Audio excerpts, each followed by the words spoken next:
Ya, saudara, jumlah kasus positif COVID-19 di Kabupaten Tegal terus mengalami peningkatan. Berdasarkan data terakhir Dinas Kesehatan setempat mencatat total ada 465 warga yang terkonfirmasi positif.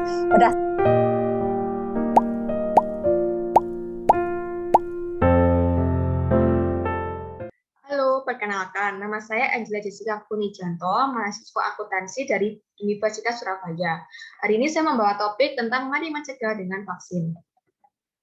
Nah, vaksin ini tentunya muncul karena ada satunya pandemi. Pandemi yang saat ini berlangsung ialah COVID-19, yaitu penyakit yang disebabkan oleh virus Sepiae acute respiratory syndrome yang dapat menyebabkan gangguan sistem pernafasan, mulai dari gejala ringan seperti flu hingga infeksi paru-paru seperti pneumonia. Nah, COVID-19 ini pertama kali dideteksi di kota Wuhan pada tanggal 1 Desember 2019. Dan karena penyebarannya sangat cepat, virus ini telah dilaporkan melanda lebih dari 219 negara di seluruh dunia, salah satunya ialah Indonesia. Penularan dari COVID-19 ini sangat cepat dan dapat dilakukan melalui droplet, yaitu melalui batuk dan bersin. Lalu yang kedua, melalui memegang permukaan yang terkontaminasi. Dan yang ketiga, baru-baru ini WHO mengumumkan bahwa COVID-19 dapat tersebar melalui udara. Dan biasanya gejalanya akan muncul sekitar 14 hari ke depan. Dan yang kedua, memiliki gejala yang mirip seperti flu untuk gejala ringan, untuk gejala tidak umum seperti ruam, diare, dan tidak bisa membau. Lalu untuk gejala yang berat bisa seperti dada yang sakit dan juga sesak nafas. Adapun juga istilah OTG atau orang tanpa gejala, di mana orang yang terinfeksi oleh COVID-19 ini tidak menunjukkan gejala apapun. Dan tentunya hal ini sangat membahayakan bagi masyarakat sekitar karena bisa saja dia menularkan virusnya tanpa sengaja. Lalu yang keempat, virus COVID-19 ini juga pertama kali ditemukan di Indonesia pada tanggal 2 Maret 2020 dan tentunya pemerintah melakukan banyak hal untuk memutus penyebaran COVID-19 ini, seperti melakukan lockdown, sekolah diliburkan, work from home, pembelajaran online, dan sebagainya. Oleh sebab itu, vaksin sangat perlu dan sangat penting untuk memutus penyebaran COVID-19 ini. Nah, pertama kali vaksin dilakukan pada tanggal 13 Januari 2021 pada Pak Joko Widodo selaku Presiden Republik Indonesia.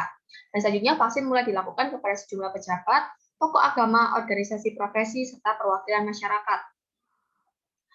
Nah, sehari setelah penyuntikan kepada Bapak Presiden Joko Widodo, vaksinasi sudah mulai dilakukan secara bertahap pada beberapa masyarakat prioritas dan dapat dilakukan dengan mengirimkan SMS blast untuk 500.000 kelompok prioritas penerima vaksin COVID-19, seperti para petugas kesehatan, penunjang kesehatan, para petugas publik, para dosen, guru, tenaga medis, dan para lansia.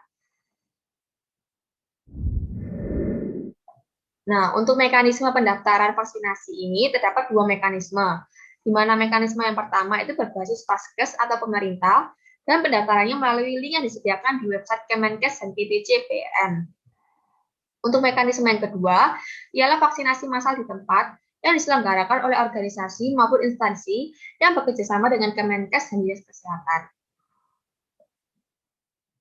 Untuk tipe vaksin Indonesia, terdapat 6 tipe vaksin yang akan masuk di Indonesia. Tetapi di sini saya akan menjelaskan 3 tipe vaksin yang sudah mulai digunakan di Indonesia, yaitu yang pertama, Sinovac, Bio Farma, dan AstraZeneca. Untuk vaksin Sinovac ini telah melakukan uji klinis fase 3 di Bandung, Jawa Barat pada tanggal 11 Agustus 2020. Dan untuk perkiraan harga sekitar Rp148.000 hingga Rp296.000. Lalu yang kedua, tipe vaksin Bio Farma. Tipe vaksin Bio Farma ini diproduksi oleh PT Bio Farma yang merupakan produsen dalam negeri. Dan terdapat 2 jalur yang ditempuh pemerintah untuk pengadaan vaksin yang melibatkan perusahaan BUMN tersebut.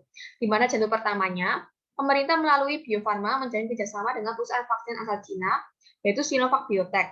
Dan yang kedua adalah mengadakan vaksin dalam negeri yang disebut vaksin merah putih, di mana vaksin tersebut merupakan kerjasama antara Bio Farma dan juga lembaga Eijkman Institute. Lalu yang ketiga, vaksin AstraZeneca.